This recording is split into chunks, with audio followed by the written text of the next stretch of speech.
అంటే ప్రతి ఒక్క ఉద్యమకారులను పిలిపించి మేము సన్మానం చేస్తాము ఈ దశాబ్ది ఉత్సవాలు అని చెప్పి ముఖ్యమంత్రి రేవంత్ రెడ్డి గారు చెప్తా ఉన్నారు కదా సార్. దానికి ఏం చెప్తారు? మీకేమైనా లిస్ట్ ఇచ్చిండ్రా? హ్మ్. ఇచ్చిండ్రా మీకేమన్నా? హ్మ్. మీడియాకి ఏమన్నా ఇచ్చిండ్రా? ఇస్తే చూద్దాం. వాళ్ళు ఇచ్చిన లిస్టులో ఎవడు ఉద్యమకారుడో. రేవంత్ నిర్ణయిస్తే ఉద్యమకారుడు కాదు, పొంగులేటి నిర్ణయిస్తే ఉద్యమకారుడు కాదు, బట్టి గారు నిర్ణయిస్తే ఉద్యమకారుడు కాదు, కాంగ్రెస్ పార్టీ గాంధీ భవన్లో లిస్టు తయారు చేస్తే కాదు. ఇది ప్రభుత్వ ప్రోగ్రాం, ఇది పార్టీ ప్రోగ్రాం కాదు. తెలంగాణ తెచ్చింది ఒక్క పార్టీ కాదు, ఒక్క జెండా కాదు, ఒక్క నాయకుడు కాదు, ఒక్క కులం కాదు, ఒక్క మతం కాదు. కూటికి లేని వాళ్ళు మొదలుకొని కోటీశ్వర్ల దాకా ఉన్న బిచ్చగాళ్ళు మొదలుకొని ఉన్నత వర్గాల వరకు ఉన్నటువంటి 4 కోట్ల సమస్త సమాజము ఒక మిలియన్ మార్చ్ ద్వారా, ఒక వంట వార్పు ద్వారా, ఒక సాగరహారం ద్వారా, ఒక సకల జనుల సమ్మె ద్వారా మీరు మేము తెలంగాణ భూమి పుత్రుడు అనుకున్న ప్రతి ఒక్కరూ తెలంగాణ కోసం త్యాగాలు చేసిండ్రు, ఉద్యమాలు చేసిండ్రు. వాళ్ళందరి సమిష్టి ద్వారా వచ్చింది. మరి మా లిస్ట్ ఇస్తే మేము కూడా చూస్తాం. మాకు కూడా తెలుసు కదా ఆయన తెలంగాణ ఉద్యమంలో ఏనాడు లేడు. మేమైతే 90 నుంచి ఉన్నాం. 90 నుంచి మాకు ప్రతి ఒక్కరు తెలుసు. ఒకవేళ మాకు తెలియకపోతే తెలుసుకుంటాం కదా. మేము అదే చెప్తున్నాం. ఇది కాంగ్రెస్ పార్టీ ప్రోగ్రాంగా చేయొద్దు. ఇది పార్టీలకు అతీతంగా తెలంగాణ ప్రభుత్వం చేసే ప్రోగ్రాంగా ఉండాలి.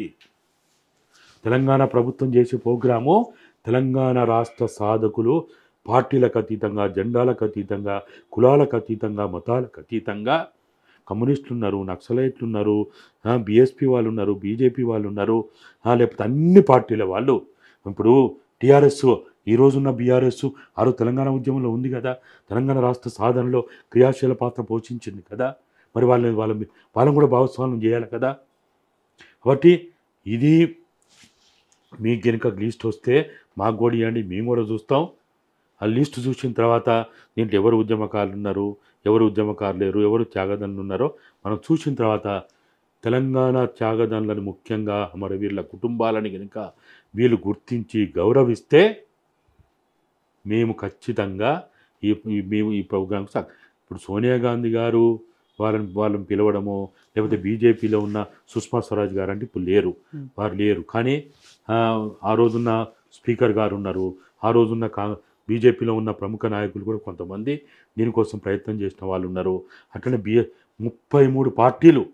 33 పార్టీలు తెలంగాణ రాష్ట్ర ఏర్పాటు కోసం ఈ రాష్ట్రంలో వాళ్ళ పార్టీ లేకున్నా వాళ్ళు ఆ రోజున్నటువంటి ఆ ప్రభుత్వానికి, ప్రధానమంత్రి గారికి, రాష్ట్రపతి గారికి వాళ్ళు లెటర్లు ఇచ్చారు. ఆ 33 పార్టీలు ఎవరో వీళ్ళకి తెలుసా? ఆ లెటర్లు ఏంటో వీళ్ళకి తెలుసా? ఏమన్నా నా ముఖం చూసిండ్రా? అంటే తెలంగాణ రావడానికి కారణం కాంగ్రెసే. అది కూడా సోనియమ్మ ఇవ్వడం వలన మనకు ప్రత్యేక రాష్ట్రం ఏర్పడింది. తెలంగాణ తల్లి సోనియా గాంధీ వారి నేతృత్వంలో సంబరాలు చేసుకుందామని చెప్పి ముఖ్యమంత్రి రేవంత్ రెడ్డి చెప్తా ఉన్నారు.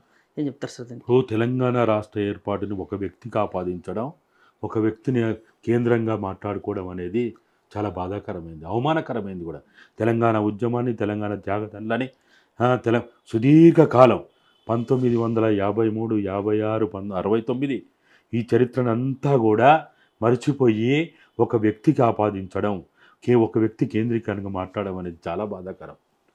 మరి సుమారు 3000 ఇదంతా ఈ చిట్టా మీరు చూడండి, 1385 మంది, ఇంతమంది ప్రాణత్యాగాలు చేసినవని ఆ రోజున్న ఇన్ని బండిల్స్ ఇవి. ఇదే శ్రీకృష్ణ కమిటీకి ఇచ్చినటువంటి నివేదికలు ఇవి. ఒక్కరిచ్చింది కాదు. నేను కాంగ్రెస్ పార్టీ ఇచ్చింది, ఆ రోజున్న టీఆర్ఎస్ ఇచ్చింది, జేఏసీలు ఇచ్చినాయి, అన్ని రకాలైనటువంటి జేఏసీలు ఇవన్నీ ఇచ్చారు.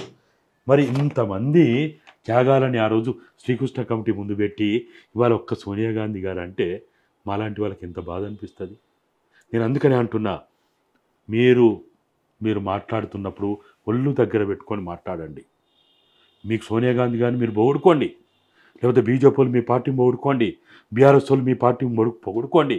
కానీ తెలంగాణ రాష్ట్ర సాధన ఒక వ్యక్తి ద్వారా వచ్చిందో, ఒక పార్టీ ద్వారా వచ్చిందో అని చెప్తే మరి ఇంతమంది వాళ్ళు ప్రాణత్యాగాలు చేసిన దానికి విలువలేదా? అమ్మ అనే పిలుపుని నోచుకోకుండా బగబగమండే మంటల్లో ఆహుతైనటువంటి ఆ యువకుల ప్రాణాలు తిరిగి ఇవ్వగలుగుతామా? పురుగు మందును పెరుగన్నంగా స్వీకరించి జై తెలంగాణ అంటూ వీరమరణం చెందిన ఆ వీర నారీమణులని మనం తిరిగి ఇవ్వగలుగుతామా తల్లిదండ్రులకి? కాబట్టి ఈ మాట్లాడే వాళ్ళకి నిజంగా మెదడుంటే ఇట్లా మాట్లాడరు, మనసుంటే మాట్లాడరు. మనసు లేక మెదడు లేక పిచ్చి లేచి అహంకారంతో మాట్లాడే వాళ్ళు మాట్లాడుతున్నారు. కానీ అట్లా మాట్లాడడం సరి అయింది కాదు. అది నేను అందుకని అంటున్నా పదే పదే, మీరు ఏం చేయకున్నా పర్వాలేదు కానీ దయచేసి తెలంగాణ అమరవీరులని, తెలంగాణ త్యాగదండ్రులని మీరు అవమానపరచొద్దు. అవమానపరిచే హక్కు మీకు లేదు. మీరు చరిత్రలో ఇట్లే చేసుకుంటా పోతే చరిత్ర కాలగర్భంలో గలిచిపోతారు. ఖబర్దార్ నాయకులారా, మేము హెచ్చరిక చేస్తున్నాం. మీరు ఇప్పటికైనా మీరు మీరు మీరు పొగడదలుచుకుంటే మీ నాయకులను ఎంతైనా పొగుడుకోండి, మీ పార్టీని పొగుడుకోండి, మీరు ఆడంబరాలు చేసుకోండి, ఏమన్నా చేసుకోండి. కానీ తెలంగాణ రాష్ట్ర సాధన ఏర్పాటు అనేది ఒక వ్యక్తి ద్వారానో ఒక పార్టీ ద్వారానో జరిగింది కాదు. ఆ రోజు పార్లమెంటులో కాంగ్రెస్ పార్టీ ఒక్కటి వాళ్ళ ఎంపీలు చేస్తే వచ్చిందా? బీజేపీ వాళ్ళు లేరా? 33 పార్టీలు వాళ్ళకి సంబంధించిన ఎంపీలు అక్కడ వాళ్ళు రాష్ట్ర ఏర్పాటు బిల్లు కోసం వాళ్ళు అక్కడ మద్దతు ఇచ్చారు. మరి వాళ్ళందరూ ఎందుకు ఇంత పనికిమాల మాటలు? ఎవరన్నా తెలిస్తే తెలంగాణకి కృతజ్ఞతాభావం లేదా అనుకుంటారు. మనం కనీసం ఒక గ్లాస్ మంచినీళ్ళు ఇస్తేనే మనం జీవితాంతం తలుసుకుంటాం. ఆపదల్లో ఉన్నప్పుడు ఒక్కసారి ఆదుకుంటే జీవితాంతం తలుసుకుంటాం. మరి ఒక రాష్ట్ర ఏర్పాటు కోసం భారతదేశం కాదు ప్రపంచంలో ఉన్న అనేక మంది తెలంగాణ రావడానికి కారకులైతే ఇవాళ ఫలానా వాళ్ళ వల్ల వచ్చింది, ఫలానా వాళ్ళ వల్ల వచ్చిందని మాట్లాడితే మరి ఇన్ని లక్షల కోట్ల మంది ఏమనుకోవాలి?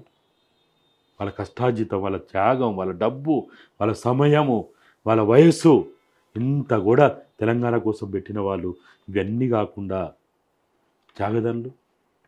కాబట్టి దయచేసి ఈ ప్రభుత్వానికి హెచ్చరిక చేస్తున్నాం, మేము డిమాండ్ చేస్తున్నాం. మీరు మీ సోనియా గాంధీ గారు పిలుచుకుంటారా, ఇంకెవరిని పిలుచుకుంటారా, మీరు పిలుచుకోండి, అది మీ ఇష్టం. అది కానీ తెలంగాణ రాష్ట్ర సాధన మాట్లాడుతున్నప్పుడు, ఆ చరిత్ర మాట్లాడుతున్నప్పుడు చరిత్రను వక్రీకరించిందనుకో మీరు చరిత్ర కాలగర్భాన్ని కలిసిపోతారు. మాలాంటి వాళ్ళం మాత్రం మేము ఇంకా బతుకున్నాం, చచ్చిపోలే. చరిత్ర తెలిసిన వాళ్ళం, మీ అందరి భాగోతం తెలిసిన వాళ్ళం. మేము మీ రాజకీయ జీవితం అంతా కూడా మీ ఆటుపోట్లు, మీ బతుకంతా మాకు తెలుసు. కాబట్టి ఒళ్ళు దగ్గర పెట్టుకొని మాట్లాడండి అని హెచ్చరిక చేస్తున్నాం.